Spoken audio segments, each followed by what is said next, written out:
President Nelson invited us to make this coming week truly holy, not just by remembering the palms that were waved to honor the entrance of Jesus into Jerusalem, but by remembering the palms of his hands.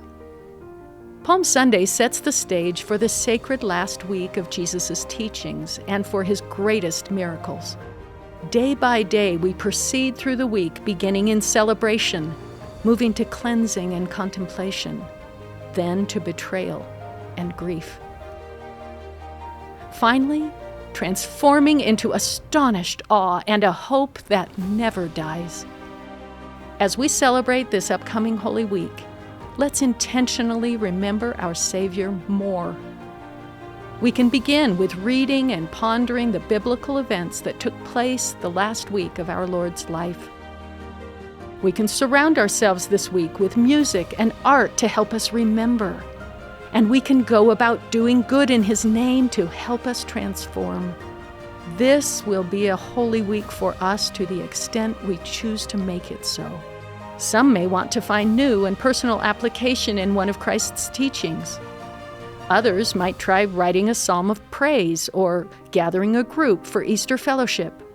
It can be meaningful and fun to read and discuss the gospel accounts of the Last Supper while eating foods Jesus would have eaten, and in a way, He would have eaten them.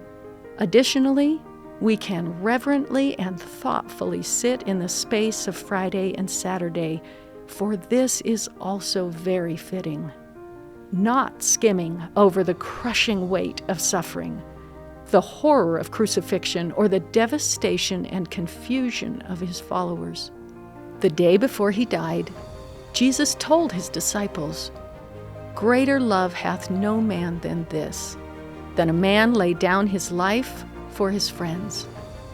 He desires us, His friends, to know His death so we can know His love.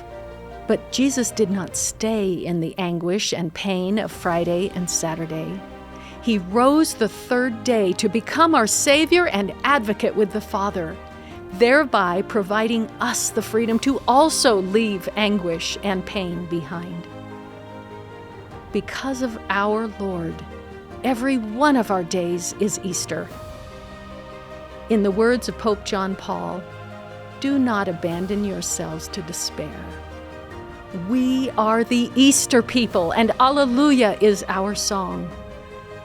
Easter Sunday brings with it so many witnesses of the risen Lord. Mary Magdalene, the other Mary, Joanna, Peter, the 2 disciples on the road to Emmaus, and the 10 apostles in the evening. Let's savor these scriptural accounts of our Lord's resurrection, transporting ourselves back to that day and time as we can. Let's put in the time to allow these experiences to penetrate deeper into our hearts, that we may also become better witnesses of Him in our own way and in our own day. Just as the city of Jerusalem welcomed Jesus in joyful celebration on that original Palm Sunday, let us welcome and receive Him more deeply into our hearts and lives this Holy Week, with increasing gratitude and joy, with Hosanna and Alleluia singing in our hearts for what Jesus Christ has done and for what He is still doing.